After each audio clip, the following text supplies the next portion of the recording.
네, 하나님의 말씀 보겠습니다. 시편 127편 1절에서 5절까지 말씀입니다. 자, 하나님 말씀 우리 초등부도 같이 읽겠어요. 이 화면 보고 같이 읽습니다. 시작. 여호와께서 집을 세우지 아니하시면 세우는 자의 수고가 헛되며 여호와께서 성을 지키지 아니하시면 파수꾼의 깨어 있음이 헛되도다. 너희가 일찍이 일어나고 늦게 누우며 수고의 떡을 먹음이 헛되도다. 그러므로 여호와께서 그의 사랑하시는 자에게는 잠을 주시는도다. 보라, 자식들은 여호와의 기업이요 대열매는 그의 상급이로다.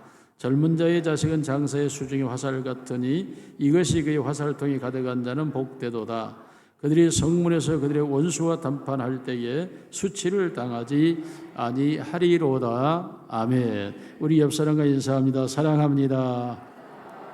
축복합니다. 당신이 최고입니다. 우리 유초등부도 옆에 친구를 향하여 네가 제일로 멋져. 시작. 네가 제일로 멋져. 네.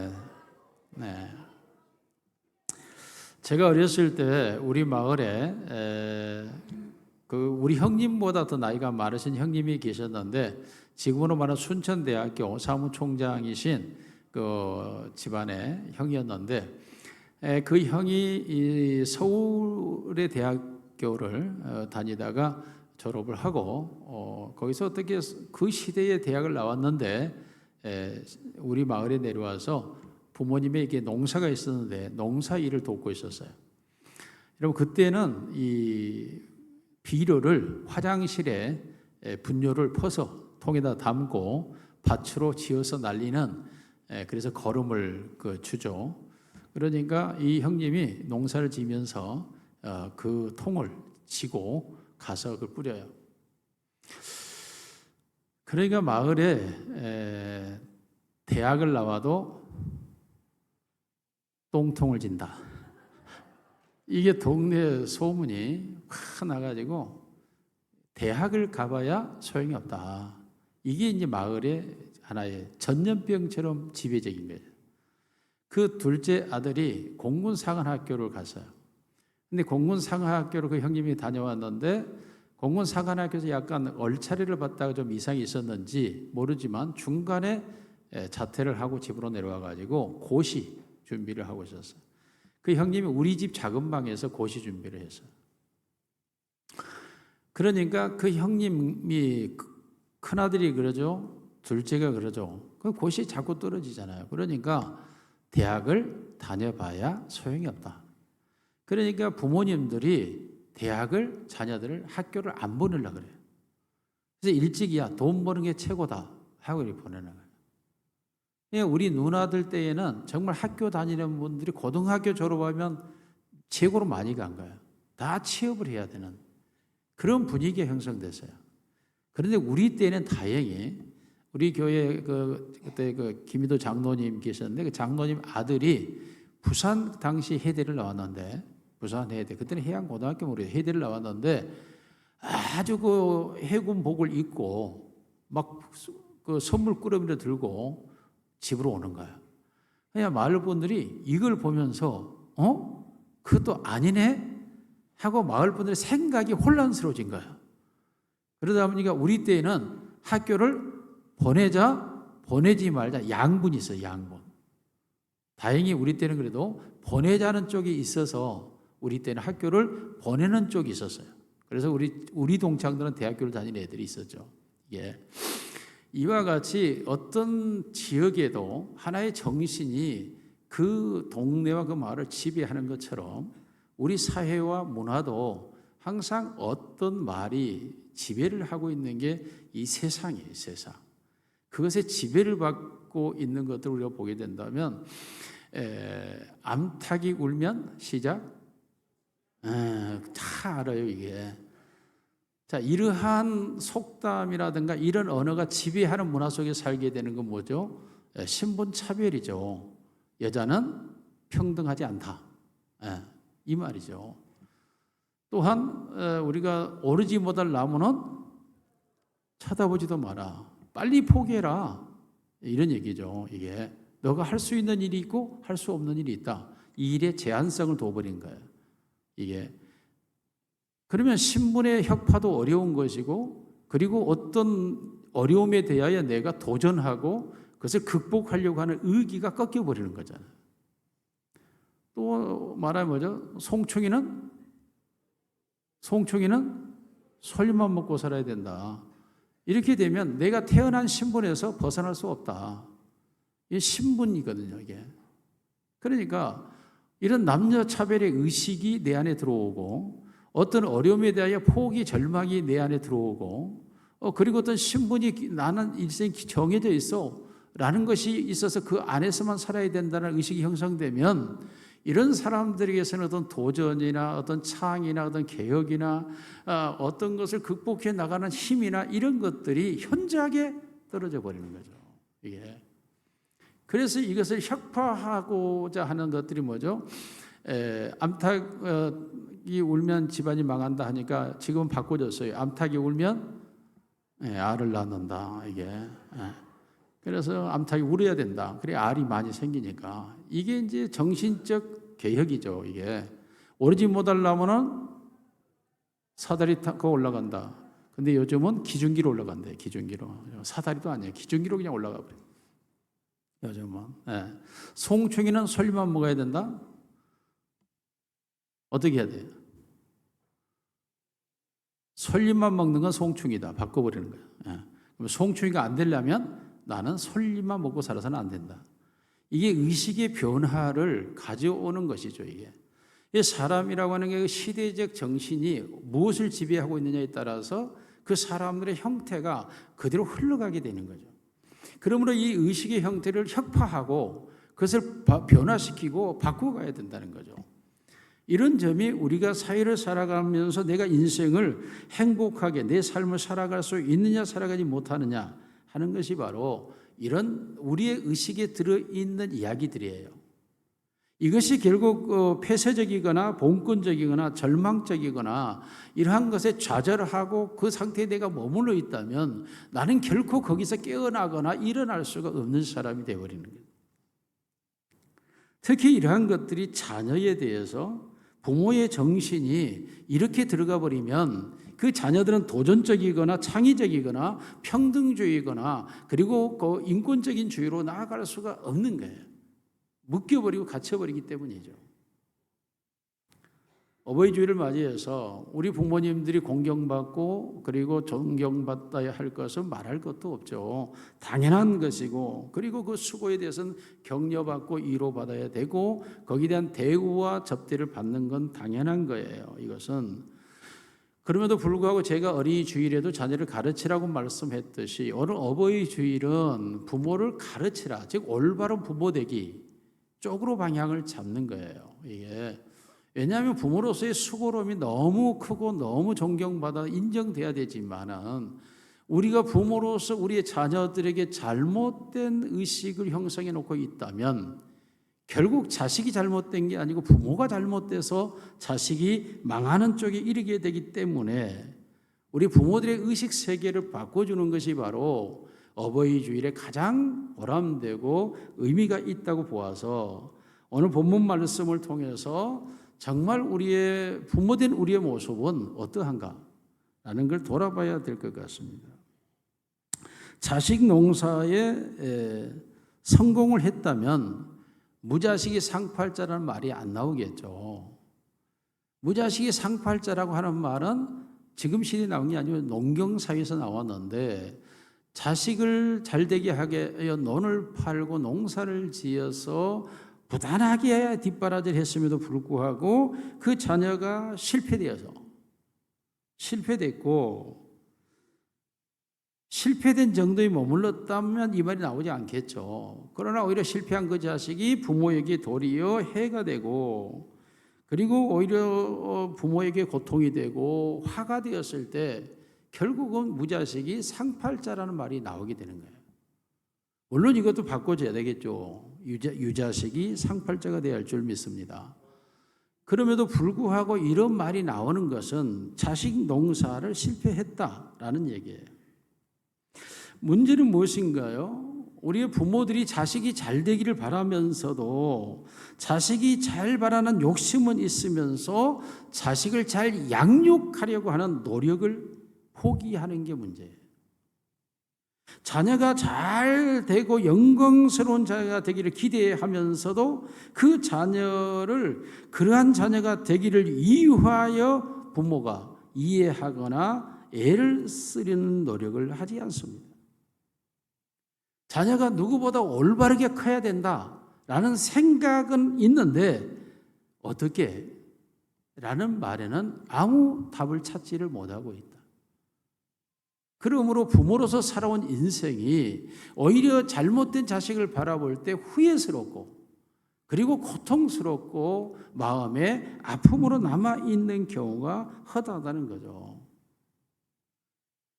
이와 같은 것이 또 하나 우리의 의식 속에 존재하고 있는 게 뭐죠? 사람이 어떤 일을 하거나 일을 잘 못하고 일에 실수가 많고 어설프게 일하고 한심한 사람을 향해서 하는 말 시작. 뭐라 그래요? 집에 가서 시작. 애나 봐라. 그잖아요. 집에 가서 애나 봐라. 이 의식이 무슨 의식인가요? 이 의식은 애 보는 게 가장 쉽다라는 얘기예요. 애 보는 게.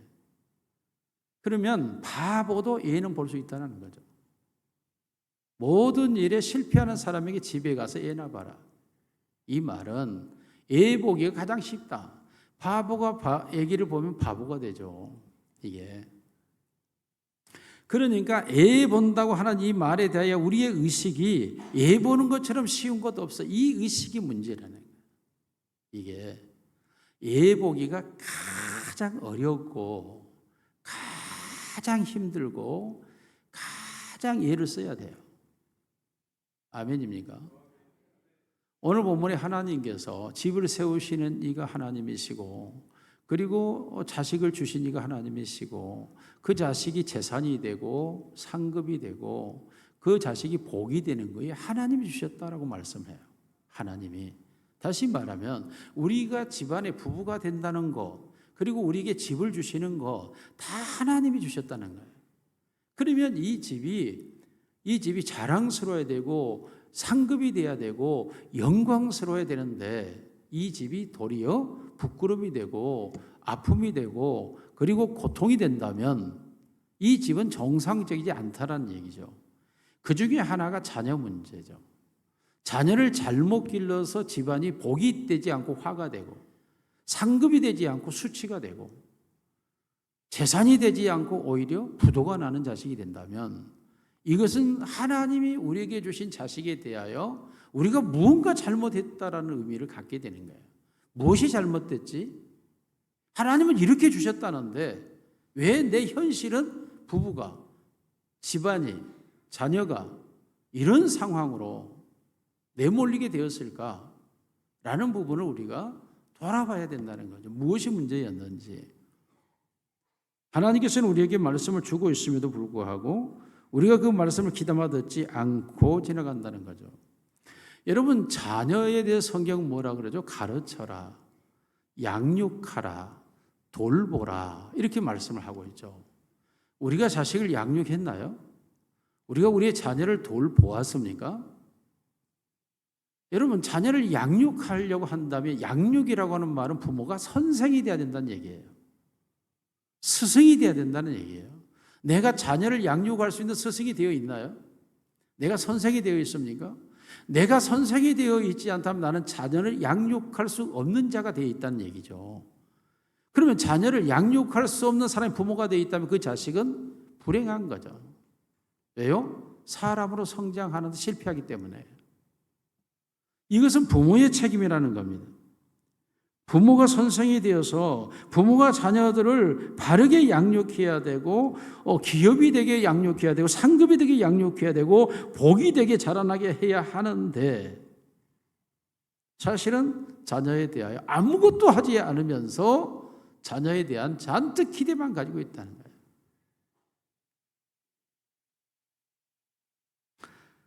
한때 서울교육청에서 발행한 기본을 바로 세우는 아이라는 책자를 만들어 각 학교에 보급을 했어요. 그 보급한 이유가 뭐냐 하면 이 현대 성인이 된 사람들의 기본이 안 돼 있다는 기본이 안 돼 있기 때문에 다음 단계로 성장과 사회와 국가 미래 성장의 동력이 떨어진다는 거예요. 그러므로 다시 학교에서는 이 아이들을 가장 기본적인 것을 가르쳐야 된다라고 보낸 것이 바로 기본이 바로 된 아이라는 소책자였습니다. 결국 아이들이 성장해가는 과정 속에서 창의력이 발달해야 되고 어떤 개혁적이면서도 그리고 도전적인 형태를 띄어야 되는데 아이들이 오히려 갇혀있는 상황에서 머물러 버리려 하고 더 이상 도전 의식이 없는 상태에 들어가 보는데 그 부분은 바로 기본이 안 돼 있기 때문이라는 거예요. 어느 그 대회사들이 사원이 합격이 돼서 들어가면 연수 교육을 하게 되죠. 그런데 그 대기업에서 수천만 원을 투자해서 사원 연수를 하는데 그 교육 내용이 뭐냐? 화장실 가서 바로 사용하는 법, 손 씻기, 이런 공동체 생활에서 질서해야 될 공동 질서, 이런 걸 가르친다는 거예요. 이게 이 기초 질서에 해당되는 거죠. 내가 배워야 할 모든 것은 유치원에서 배웠다라는 책을 쓴 저자는 그 책에서 자기가 필요한 지식은 대학원에서 배웠거나 어떤 지식의 산꼭대기에서 배운 것이 아니라 유치원에서 모래 쌓기에서 다 배웠다라고 말을 했어요. 다시 말하면 우리가 살아가는 삶 속의 기초 질서, 서로가 양보하고 이해하고 그리고 돕고 서로 상생하고 그리고 협력하면서 함께 만들어가는 이 모든 것은 나는 유치원에서 배웠다는 거예요. 이게 그렇게 함으로써 시너지 효과를 높여가고 그렇게 하면서 공동체를 활성화시키면서 그 목표량을 달성해가는 이 모든 과정은 이미 유치원에서 이건 다 배웠다라고 말하고 있는 거죠. 많은 부모님들이 아이들이 유아기 때는 너무 행복하고 즐거워하고 그리고 유소년기에는 너무 좋아하다가 이 아이들이 청소년기에 들어서면 정말 부모 노릇 해먹기 힘들다라고 자식 낳은 것을 후회하고 자식을 원망하고 탓하는 경우들을 보게 되죠.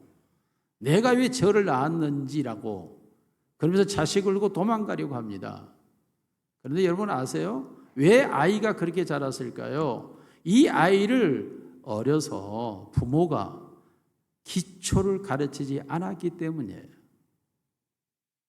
기초를 가르치지 않은 상태에서 이 아이가 성장했기 때문에 기본적인 A가 존재하지 않아요. 그러면 부모에 대해서 막대하게 되죠. 윗사람에 대해서 막말을 하게 되죠. 그러면 부모가 이 아이를 이미 청소년이 되어버렸는데 어떻게 할 수가 없는 상황이 되죠. 후회만 남죠. 그 부분은 철저하게 부모가 자녀를 가르치지 않았기 때문에.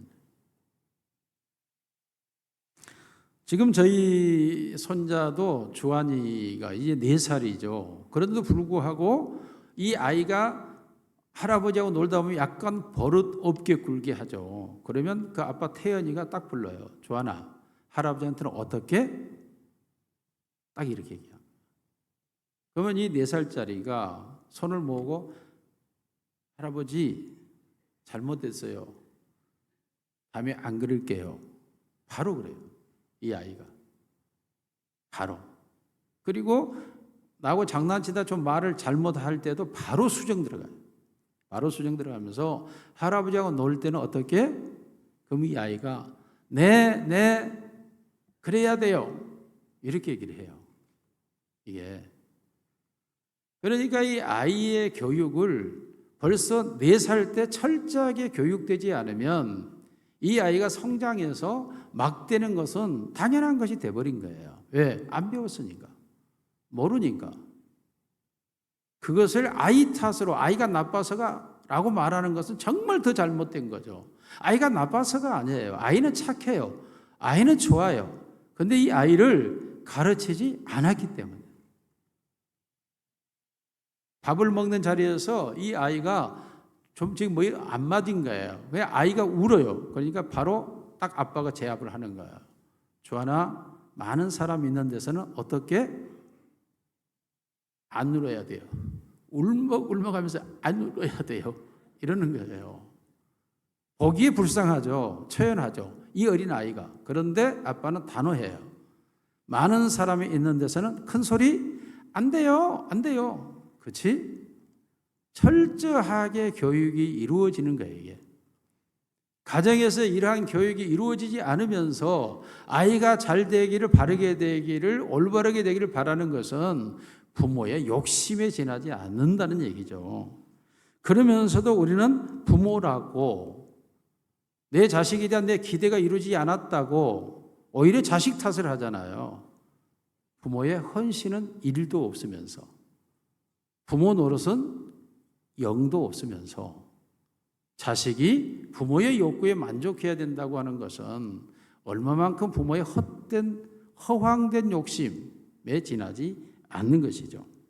그러므로 우리의 부모들이 몇 가지를 바꿔야 돼요. 첫째로 생각을 전환해야 돼요.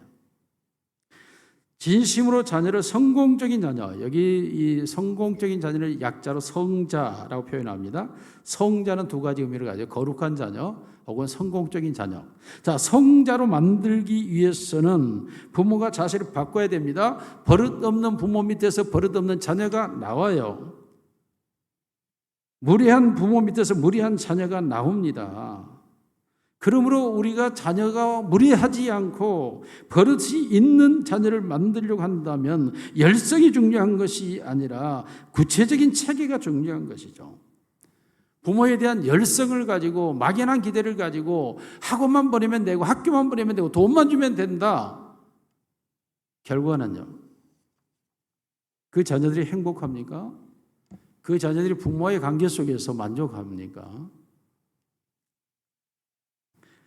자녀 교육에 대해서 철저하게 부모의 입장에서 생각을 바꿔야 되죠. 자녀가 내 원대로 되지 않았다고 서러워할 것이 아니라 내가 자녀에게 무엇을 하였는가에 대한 생각을 가져야 된다는 거죠.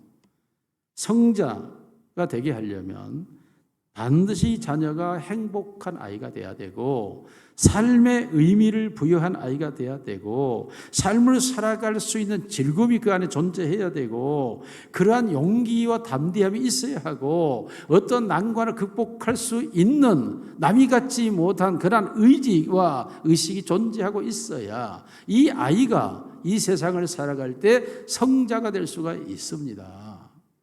그런데 이러한 성자로 되기를 기대하면서도 아무것도 하지 않은 상태는 부모의 문제죠. 이것은 여러분의 문제만이 저의 문제였어요. 저는 막상 전도사가 되고 결혼하고 아이가 태어났는데 이 아이를 어떻게 해야 할지를 모르는 거예요. 그때부터 저는 가정 교육에 대하여 다시 공부를 시작했어요. 가정에 대해서 어떻게 가정을 이끌어가야 되는지. 세상 모든 일에는 길이 있습니다. 공항에는 항로가, 공중에는 항로가 있고 바다에는 수로가 있고 땅에는 육로가 있는 것처럼 자녀가 성장해가는 과정 속에도 반드시 인생의 길이, 성자의 길이 존재하고 있다라는 것입니다. 그것은 바로 올바른 자녀 교육이 이루어지는 데서 된다는 거죠. 부모가 자녀에게 대하여 예의를 갖춰야 이 아이가 예의 바른 아이가 되고 부모가 자녀에게 올바름을 보여줘야 이 아이가 올바른 아이가 되는 것이죠. 그런데 부모가 무례하게 행동하고 아이에게 무례하게 대하면 이 아이도 무례한 사람으로 성장할 수밖에 없는 거예요. 그래서 이 아이가 무례하게 성장하여 부모에게 무례하게 대한다고 해서 부모가 그제서야 후회해 봐야 의미가 없다는 것입니다. 왜 우리가 무례할까요? 우리 아이에 대하여 부모의 입장에서 마치 우리가 가지고 있는 의식이 있어요. 윗사람이 아랫사람을 대하듯입니다. 나는 높고 너는 낮아. 이 의식이 결국 무례한 행동을 유발하거든요. 이러한 무례한 행동의 유발은 결국 모든 걸 무례하게 만들어버리고 마는 거죠. 그러므로 우리의 자녀들에게 나는 부모야, 나는 윗사람이야, 너는 아랫사람이고 너는 아무것도 할 수 없는 아이야. 내가 너를 먹여줘야 먹고 너 입혀줘야 입히고 너는 돈을 줘야 되고 내가 다 너를 먹여 살리고 있어. 그러니 너는 내 말대로 해야 돼. 이러한 무례함이 아이를 무례한 아이로 만들어버리는 거죠. 길러버린다는 거죠. 부모들 입장에서는 그런 말을 해요. 내가 이 아이를 위하여 얼마나 헌신하고 얼마나 이 노동을 하고 얼마나 수고하고 얼마나 애를 썼는지 아느냐고 말하지만 잘못 애를 쓴 거예요. 잘못 노력한 거예요. 아이에게 돈 주고 먹여주고 입혀준 것이 아이를 교육한 건 아니에요.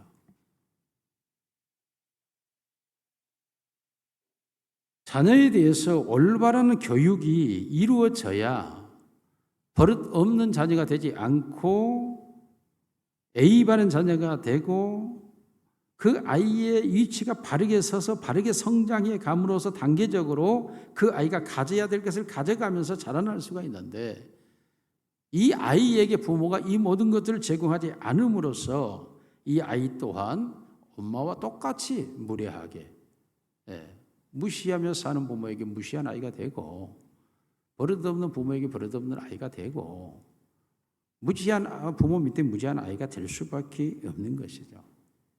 성경은 우리에게 그렇게 말하지 않습니다. 하나님은 우리 인간을 돌보시기 위하여 당신의 백성을 삼고 당신을 닮아가기 위하여 하나님은 어떻게 하셨는가요? 히브리서 4장 15절 같이 읽습니다. 시작. 우리에게 있는 대제사장은 우리의 연약함을 동정하지 못하실 리가 아니요 모든 일에 우리가 똑같이 시험을 받으신 이로되 죄는 없으시니라.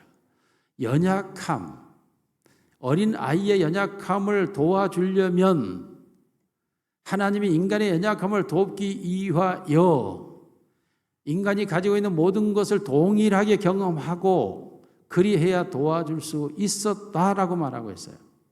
그러기에 하나님은 빌립보서 2장 6절에서 8절 같이 읽습니다. 빌립보서 2장 6절에서 8절 시작. 그는 근본 하나님의 본체시나 하나님과 동등됨을 취할 것으로 여기지 아니하시고 오히려 자기를 비워 종의 형체를 가지사 사람들과 같이 되셨고 사람의 모양으로 나타나사 자기를 낮추시고 죽기까지 복종하셨으니 그 십자가의 죽으심이라. 하나님이신 예수님은 자기를 사람의 모양으로 만드셨다네. 사람의 모양. 자기를. 친히 자기 자신이 종이 되었다는 거예요. 종이 되보면 어떻게 종의 심정이 되는지, 인간이 되면 인간이 도대체 어떤 형태가 되는지 해서 그 예수님이 우리를 도우실 수 있는 그가 우리의 연약함을 다 체휼하셨기 때문이라고 말씀하고 있습니다. 그러므로 예수님께서 친히 인간의 모든 것을 다 아시고 경험하심으로 우리를 도우실 수 있는 분이 되기 위하여 하나님의 영광 보좌를 버리시고 오셨다고 말씀해요. 자, 이와 같은 하나님의 우리를 향한 방식을 우리가 이해를 한다면 연약한 우리 아이를 향한 부모의 방식 동일해야 되겠죠. 연약한 아이의 상태로 돌아가 봐야 이 아이에게 무엇을 내가 해줄 수 있는지를 알 수가 있는 겁니다. 더욱더 하나님께서 우리에게 이 아이에게 도움이 될 수 있도록 부모라는 위치를 주신 것은 매우 좋은 방식이었는데 왜냐하면 우리가 아이 때를 지나왔기 때문에 아이 때를 지나왔기 때문에 이 아이 때로 내가 돌아가서 생각해 보면 이 아이 때 내가 무엇을 원하고 무엇을 바라고 무슨 상태였고 어떤 생각이었는지를 우리는 알 수 있다는 거예요. 그러므로 우리가 아이의 상태로 돌아가는 건 불가능한 일이 아니라는 거예요. 왜? 지나왔기 때문에. 그러므로 그 아이의 상태로 돌아가서 아이의 위치에서 아이의 시선과 아이의 감정과 아이의 능력과 아이의 취미와 아이의 기술을 가지고 아이와 대화를 하면 이 아이를 진정으로 도와줄 수 있는 부모가 될 수 있다라는 겁니다. 그런데 나는 윗사람이야. 나는 너를 먹여주고 입혀주고 돈을 주고 너를 길러주고 나는 부모야. 너는 내 말 들어야 돼. 내 원하는 대로 돼야 돼. 내 생각대로 돼야 돼. 이렇게 아이에게 말하면 아이는 갑갑해서 미쳐버리는 거예요. 도대체 나를 엄마는 아는 거야 모르는 거야 지금. 내 터져 죽을 것 같은 이 속심정을 엄마는 지금 나를 도대체 아는 거야 모르는 거야. 도무지 엄마하고 대화가 안 돼. 아빠하고는 말을 섞을 수가 없어. 도무지 나는 엄마 아빠를 모르겠어. 엄마 아빠가 아이를 향해 나 도무지 너를 모르겠다 하니까 아이가 나도 엄마 몰라. 이런 형태가 되는 거예요, 이게. 그러므로 아이에게 전혀 도움이 되지 않는 엄마, 아빠. 먹여주고 입혀준다. 그건 이 아이에게는 별로 필요하지가 않아요. 그냥 살아가는 거니까. 그러므로 정말로 그 아이에게 A 바른 부모가 돼서 A를 가르치려면 그 아이의 형편으로 돌아가 보면 아이를 이해할 수 있는 거죠. 내가 조대병원 3층에서 5월 8일 날 하루 종일 있었는데 그때 이제 사라가 어버이날하고 내려와서 주한이랑 같이 했어요.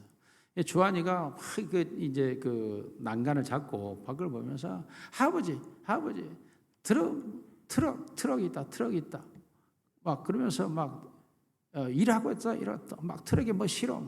내가 보니까 보이지가 않는 거예요, 이게 아무것도.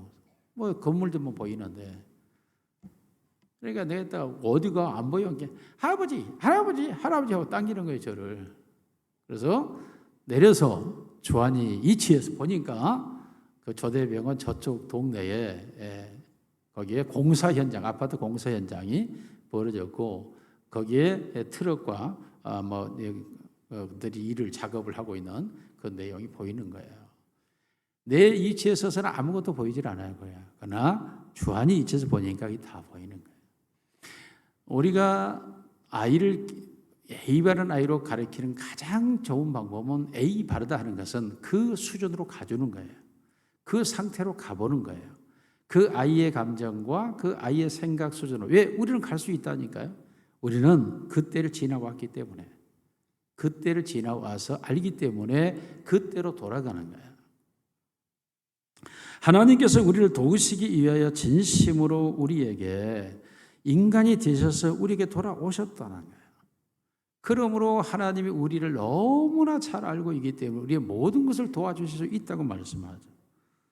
우리의 자녀들에게 정말로 우리가 부모로서의 A같은 부모가 되는 것은 아이의 상태로 돌아가서 그 상황에서 서로 대화하고 그 상황에서 느끼고 생각하는 겁니다. 이게 바로 에베소 6장 4절 말씀 우리 같이 읽겠습니다. 시작. 또 아비들아 너희 자녀를 노엽게 하지 말고 오직 주의 교훈과 훈계로 양육하라. 교훈과 훈계로 양육하는데 그 전제가 뭐죠? 노엽게 하지 말라는 거예요. 아이가 분노를 유발할 수 있는 일을 하지 말라는 거예요. 그리해야 교훈이 들어가고 그리해야 훈계가 들어가고 그리해야 양육이 된다는 겁니다. 이미 아이 속에서 이 아이들 속에서 분노가 형성돼 버리면 그때부터 엄마가 무슨 말을 하든 아빠가 무슨 말을 하든 어떤 교훈을 하든 귓가에 들어오지를 않아요. 이게 그러므로 노엽게 하지 마라 하는 말은 아이의 수준으로 내려가서 그 아이의 형편에 맞춰서 우리가 흔히 말하는 키높이 교육이라고 말하죠. 키높이 교육. 그 아이의 수준으로 내가 내려가서 그 아이와 함께 그 아이를 대해줄 때 이게 바로 A가 되는 거예요. A. 그래서 사도 바울도 복음을 전하면서 내가 헬라인에게는 헬라인대로 야만인에게는 야만인대로 그리고 가부에게는 가부대로 내가 그 상황과 수준에 맞춰서 내가 그들과 맞춰서 복음의 일을 하였다라고 말씀하고 있어요.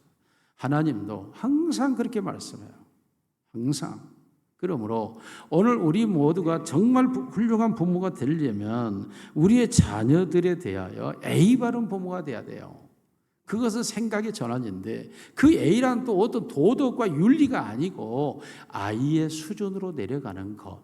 이게 A라는 거예요. A. 그 수준으로 가는 것, 이게 A라는 거예요. A. 우리 모두가 올바른 부모가 되어서 우리의 자녀들이 행복하고 그리고 이 세상에 건강한 삶을 살아갈 수 있도록 양육되기를 주의 이름으로 축원합니다. 두 번째로 이 아이에게 신뢰감을 형성시켜줘야 됩니다. 신뢰감. 이게 매우 중요합니다. 이 아이가 인생을 살아가면서 행복하냐 불행하냐 삶을 즐기느냐 즐기지 못하느냐 이 삶을 그 본인이 의미와 가치로 살아가느냐 무의미하게 살아가느냐의 결정은 아이의 마음속에 있는 신뢰입니다. 신뢰는 세 가지예요. 세상을 신뢰하고 사람을 신뢰하고 그 결과로 하나님을 신뢰하는 우리 기독교의 용어로 믿는 아이가 되게 하라. 사람을 믿고 세상을 믿고 하나님을 믿는 아이가 되게 하라. 여러분, 이 믿음보다 중요한 게 없어요. 정말 세상을 편히 살아가려면 믿음을 가져야 되는데 믿음을 잃어버리면 세상 살이가 편할 수가 없어요. 모든 것이 불편해집니다. 우리 남자들은 이발소로 가요, 이발소. 지금은 그렇지 않습니다만 지금도 물론 해달라면 해주겠죠. 그런데 면도칼로 막 이발을 면도를 해요. 막 목 있는 데를 면도칼이 왔다 갔다 해요. 그런데도 잠이 와요. 정말 면도하면 잠이 그렇게 잘 옵니다. 근데 면도를 요즘 안 해주더라고요. 여러분, 믿기 때문이죠. 면도칼을 들고 내 목에다가 대고 긁어대는데도 이 사람을 믿기 때문에 잠이 오는 거죠. 이게 여러분, 세상은 믿으며 살아야 됩니다. 사람도 믿고 세상도 믿고 하나님도 믿고 잘 되리라 믿고, 이 믿음이 병이 드는 경우는, 병이 들면 정신적인 문제가 생기기 시작해요. 믿음이 없이 세상 살면 정신적인 문제가 생긴다니까요. 이게 믿음이 없게 되면 사람이 의심하게 되죠. 의심하게 되면 부정적인 생각으로 채워지죠. 의심과 부정은 절대 행복을 가져다 주지를 못합니다. 행복할 수가 없어요, 사람이. 행복하게 살 수 없게 되면 어떻게 되면 대표적인 예가 부부간에 뭐죠? 의처증이고 의부증이에요. 사랑해야 될 부부가 의부증과 의처증에 시달린다면 행복한 가정은 깨져버린 거잖아요. 가장 행복해야 할 부부가 가장 불행한 만남의 삶을 사는 거예요. 이게 의심과 부정이 반복되면서 생겨나는 병입니다. 정신적인 병이죠. 이제 세상을 믿지 못하겠다, 사람 믿지 못하겠다, 이게 정상적 인간의 삶을 살아갈 수 있을까요? 실제적으로 한 아버지가 많은 재산을 모았어요. 아내는 죽었고 8살 된 아들만 있었는데 이 아들에게 너는 아빠가 어떻게 이걸 모았는지 너는 알 수 없을 거다. 그러나 이 재산을 너는 반드시 지켜야 된다 라고 말하면서 사람을 믿지 마라. 내게 누가 친절을 베풀거나 가까이 오는 것은 전부 네 재산을 노리는 도둑놈들이다. 믿지 마라. 계속 거듭 당부를 하고 아버지가 죽었어요. 이 8살 먹은 아이는 죽어가는 아버지의 그 말을 마음에 새겼습니다. 이 8살 아이는 아빠의 유언을 철저하게 지키기 평생 사람을 믿지 않고 그렇게 살았습니다. 물론 그의 기적적으로 그 재산은 다 지켜냈습니다. 그런데 그의 삶에 의미가 있었을까요? 그의 인생이 행복했을까요? 아니요. 행복 자체를 잃어버렸습니다. 그는 친척과 이웃을 포함하여 모든 사람을 다 의심했고 다 믿지 않았어요. 그런 중에도 그는 결혼했고 가정을 가졌고 자녀를 가졌습니다. 그런데 아내도 믿지를 않아요. 자식도 믿지를 않아요. 마침내 그는 나이가 50이 넘어서 정신병원에 입원했습니다. 정신과 치료를 받지 않으면 안 될 상황이었어요. 여러분, 인생의 의심이라고 하는 것, 부정적이라고 하는 것은 인생을 가장 불행하게 만드는 요인이에요. 세상을 믿고 사람을 믿고 결국 하나님을 믿으면서 살아가는 게 삶이 행복한데 믿지 못할 때 인생은 행복이라는 단어를 찾을 수가 없습니다. 우리가 세상을 긍정적으로 보는 삶, 아니면 늘 부정적으로 생각하는 삶, 이렇게 살아간다면 여러분 굉장히 정신적인 문제가 존재하는데요. 긍정적으로 사는 사람은 인간관계도 건강하고 아름답게 삶을 살아가게 되고 어려운 역경을 이겨낼 수 있는 의지가 강하고 탁월한 능력을 소유하면서 삶을 살아가게 됩니다. 그러나 부정적인 사람은 결국은 인간관계에 실패하게 되고 사람과의 관계가 서투르일 뿐만 아니라 어떤 역경을 만나면 체험할 수 있는, 아니 그것을 이겨나갈 수 있는 힘이 존재하지 않게 되고, 그리고 부정적인 삶을 살기 조그만 어려움에도 쉽게 낙심하고 좌절하고 절망하고 포기하게 됩니다. 이게 삶을 살아가는 데서 사람이 가지고 있는 신뢰성을 잃어버린 사람의 삶의 모습이 얼마나 힘든 인생인가를 말하는 거예요. 모든 일에 신뢰를 가지고 살아가는 사람은 결국 자아 속에 어떻게 있게 됩니까? 소망이 갖게 되죠. 믿음은 소망을 가져오는 겁니다. 소망은 그냥 오는 게 아니에요. 믿음의 결과로 오는 게 소망이에요. 그러니까 이 믿음으로 사는 사람은 세상을 향한 소망이고 사람에 대한 소망이 있고 하나님에 대한 소망을 가지고 있기 때문에 소망 속에서 살아가는 사람, 여러분 희망이 없이는 인생은 불행한 거예요. 근데 그 희망이라고 하는 건 그냥 오는 게 아니고 믿음 위에서 피어나는 꽃이 희망, 소망이라는 꽃이에요. 신뢰성이 없는 사람에게 무슨 소망이 있겠습니까? 그러니까 믿음이 있어야 소망을 갖게 되고 그 소망을 향하여 달려가는 인생이라야 그 인생의 의미와 가치를 찾게 되고 그 인생 자체가 즐겁고 행복한 것인데 소망이 없어요. 왜요? 믿음이 없기 때문에. 세상과 사람과 하나님을 향한 믿음이 없는 것은 곧 자기 자신에 대한 믿음도 없는 거예요. 자기 자신에 대해 이미 포기하고 있는 거예요. 그러니 자기 속에서 무슨 소망이 일어나겠습니까? 어떻게 하면 이 아이를 신뢰성 있는 아이로 우리가 돌아볼 수 있을까요? 여러분, 이 아이 때의 아이가 세상을 신뢰할 수 있도록 하는 것은 바로 사랑이라고 말합니다. 이 아이를 향한 본능적으로 사람은 태어나면서 사랑을 요구하게 되어 있어요. 근데 그 사랑의 요구를 그 부모가 채워주면 이 아이는 긍정적인 아이로 성장하기 시작합니다. 그런데 이 아이에게 사랑을 채워주지 못하고 사랑이 결여되면 사랑의 욕구가 채워지지 않는 것에 의해서 이 아이의 감정 속에는 불편을 느끼기 시작해요. 불평을 느끼다 보면 점점 이것이 부정이 되기 시작합니다. 기대하는 사랑이 아이에게 오지 않을 때 이 아이는 점점 부정적인 아이로 성장하기 시작합니다. 결국 부정적인 아이는 불평을 말하게 되고 불평은 불만의 원인이 되고 이러한 것들이 결국은 자기 자신을 세상을 부정적으로 사람을 부정적으로 하나님을 믿을 수 없는 아이가 되고 마는 것입니다. 그러므로 부모의 따뜻한 사랑을 받을 때 무의식적으로 이 아이 속에 부모에 대한 신뢰가 형성되어지고 이 신뢰가 형성되어지는 이 믿음 위에서 아이는 소망을 갖게 되는 거죠.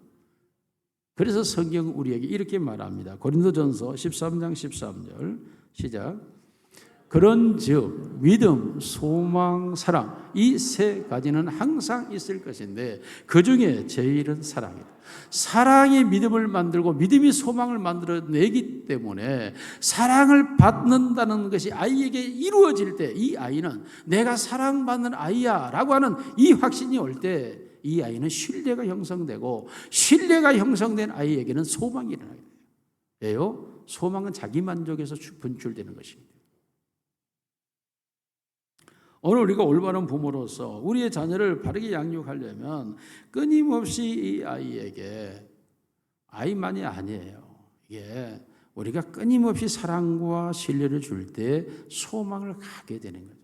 제가 어렸을 때 성장하는 과정이 사춘기 때 약간 방황하고 있을 때 어느 교회에 무슨 이제 뭐 성탄절이었던 것 같아요. 뭐 철탑에다 우리가 추리를 만들고 막 이런 일을 하는데 그때 친구들하고 내가 놀다가 그 일을 못했어요. 그래가지고 교회를 왔는데 어느 집사님이 그러는 거예요. 야 형만아, 난 너 믿는 도끼 발등 찍혔다 이러는 거예요 저한테. 그런데 그 옆에 한 그 집사님 이북에서 오셔서 우리 말에 정착해서 사는 분이 계세요. 참 믿음이 신실해요. 근데 그분이 저한테 그러는 거예요. 야 믿는 도끼라야만 장작을 팬다. 형만이 나한테 믿는 도끼라고 했으니 너는 장작을 펼 수 있어. 지금이라도 하면 돼. 이러는 거예요. 저는 그 말이 믿는 도끼라야 장작을 팬다. 그 말이 실감이 나는 거예요. 도끼날이 빠져나간다는 의심이 생기면 장작 못 펴겠죠. 이 도끼가 절대 네가 믿을 수 있어야 장작을 향해 펴겠죠. 그 말이 너무 제게 들어와서 믿는 도끼라 장작을 팬다? 너무 이게 말이 좋은 거예요. 따라합시다. 믿는 도끼라야 장작을 팬다. 네. 제가 여러분을 다 믿어주니까 여러분들이 장작을 잘 패더라고. 할렐루야. 믿는 도끼라야 장작을 패는 거예요, 이게. 믿지 못하면 도끼를 어떻게 휘두르겠습니까? 제가 이제 79년 우리 교단이 분열되고 분열된 것 때문에 굉장히 혼란스럽고 신학을 포기하려고 했어요. 그런 과정에 이제 광주 신학교를 놓고 이제 세 파로 나눠진 거예요. 이제 개혁 측이 광주 중앙교 정교 목사를 중심으로 하는 한 세력, 그리고 광주 그 은광교인가요? 김인승 목사를 중심으로 한 이제 그 홍제동 세력, 그리고 여수 제일교회 최선재 목사를 중심으로 한 방배동 세력. 이게 이제 개혁책이 4분 5厘로 찢어져 가지고 우리가 다니는 광주 신학교를 서로 찾아야겠다고 막 와가지고 철망을 치고 난리를 하는데, 그냥 시골 교회를 그때 담임한 전도사였는데 그만두고 싶더라고. 솔직히 내 잘못 왔다. 이게 하나님도 없다. 목사들이 이래가지고 어떻게 그러고 있는데 죄를 주례했던, 그래서 그 사모님을 지금도 제가 어머니처럼 모시고 계시는데, 그 광주 영광교회에 계셨던 목사님, 그 목사 주례했던 그 목사님 저를 그런 줄 알았는지 어떻게 하나님이 보냈는지 찾아와서 나는 지금 이 교회 사임서를 쓰고 신학을 포기하려고 마음먹고 있었어요. 그런데 그 목사님이 오신 거예요. 어떻게 오시냐 했더니 지나가는 길에 왔다. 근데 일부러 너를 찾아온 것 같아. 그러면서 저한테 그 목사님이 그러시는 거예요. 형만아, 이런 모든 상황을 보고 힘들고 어렵고 여러 가지 갈등도 있을 줄 안다. 그런데 내가 너 추리할 때 나는 훌륭한 목사님이 된다고 내가 추리했다. 그리고 내가 볼 때 너는 훌륭한 목사가 될 수 있어. 아멘. 이렇게 안 할 줄 알지만 이 목사님이 이분은 정말 성자 같은 목사님이에요. 저하고는 전혀 달라요. 이분은 설교할 때마다 울어요. 하나님의 은혜가 너무 큽니다. 예수님이 나를 위해 죽을 수 있습니까? 하면서 하면 막 교인들이 울어요. 설교를 그렇게 저처럼 이렇게 안 해요. 근데 그 목사님이 오셔가지고 저한테 큰 신뢰를 주는 거예요. 나는 너를 믿는다. 훌륭한 목사가 될 줄. 이래도 아멘 안 하시네. 참 이상한 사람. 훌륭한 목사 밑에 있어야 여러분이 훌륭한 성도가 되는 거예요. 여러분이 아멘 하면 자기를 위해서 하는 거예요. 나를 위해 한 게 아니에요. 네. 훌륭한 목사 밑에 있는 성도라 자랑스러운 거 아닙니까? 저는 그때 그 목사님이 저한테 와서 그 말을 하는 그 말 한마디에 사실은 사임새를 찍고, 그래, 저들과 같지 않은 목회자가 되자. 그렇게 다짐을 한 거예요. 그리고 신학을 한 거예요. 다시. 참 그때 그 목사님이 나에 대한 신뢰를 주지 않았다면 정말 내가 그때 당시 어려웠을 것 같아요. 시간이 가기 때문에 세 번째로는 자율성을 심어줘야 됩니다. 자율성. 여러분 무당들은 팔자 운명에 갇혀 있다 그러잖아요. 기독교는 그렇지 않아요. 하나님께서 믿는 자에게 할 수 있는 능력을 주시고 기도하는 자에게 응답하여 주시고, 하나님 우리 기독교는 자율성이에요. 자율성. 우리가 얼마만큼 하나님을 믿고 또 하나님께 뭐라요? 순종하는 자는 나가도 들어가도 복을 받고, 우리가 얼마나 하나님께 순종하느냐에 따라 우리의 인생이 달라지고, 이렇게 성경은 자율성을 얘기해요. 우리 아이들에게 자율성을 줘야 됩니다. 그 자율성을 주는 방법 하나만 말씀드리고 마칠게요. 여러분 지금 꼭 갓난 아이들을 얘기한 게 아니에요. 내가 지금 신학생 때 신뢰감에 의해서 다시 길을 찾았다고 했잖아요. 그와 같이 여러분이 성장한 자녀들에게도 이제라도 여러분들이 A 갖춘 부모가 되어서 그 아이의 수준과 상황과 형편에서 얘기를 할 수 있어야 하고, 그 상황에서 이 아이가 가지고 있는 그 감정 속에서 그 생각 속에 대화를 할 수 있어야 되고, 어떤 경우에도 그 아이에 대하여 세상과 사람과 하나님을 믿는 신뢰감을 주어야 돼요. 이게 그 형성을 줘야 돼요. 자율성을 준다고 하는 것은 이 아이가 자율성을 갖게 하기 위해서는 그 아이가 하는 모든 일을 이해하고 인정하고 용서하고 수용해 줘야 됩니다. 이 아이가 실패한 것에 대한 두려움을 가져버리면 자율권을 잃어버려요. 자율성을. 실패하는 것에 두려움. 실패했다고 해서 비난받고 욕먹을 같으면 안 해버립니다. 자율권이 사라져버려요. 그러니까 우리의 자녀들이 어떤 일을 해도 나는 기도로 너를 후원한다. 하나님이 하실 줄로 믿는다. 너가 원하는 대로 믿고 기도해라. 해라. 하고 항상 아이들에게 너가 할 수 있다라고 말할 수 있는 부모가 돼야 되죠. 하나님도 오늘도 우리를 용서하시고 우리를 인정하시고 우리를 기다려 주시고 우리에게 하나님은 은혜를 주셔요. 은혜. 끝없는 사랑으로. 그래서 우리가 하나님의 자녀로 여기에 있는 겁니다. 똑같이 우리도 우리 자녀들에게 은혜를 베푸시는 부모가 되시기를 바랍니다. 모든 것을 용서하고 이해하고 수용하고 기다려줄 줄 아는 부모, 그리고 칭찬하고 격려하며 용기를 주는 부모가 될 때 아이가 자율적인 아이가 되고, 성경의 하나님은 지금도 우리에게 끊임없이 우리를 향하여 너에게 연단이 있다 고난이 있다 정금같이 되기 위해서다. 너희가 환난을 받느냐 이 땅과 하늘에서 상급이 있기 위해서다. 하나님 우리에게 끊임없는 용기를 주시는 줄로 믿습니다. 우리의 자녀들을 자율성 있는 아이로 양육하여서 우리 아이들이 정말 이 세상에서 올바른 사람으로 행복한 자녀로 건강한 삶을 살아갈 수 있기를 주님의 이름으로 축원합니다. 살아계신 아버지 하나님 감사합니다. 하나님이 우리에게 대하듯 우리가 우리의 자녀에게 대하는 올바른 부모 되게 하옵소서. 예수님 이름으로 기도드리옵나이다. 아멘.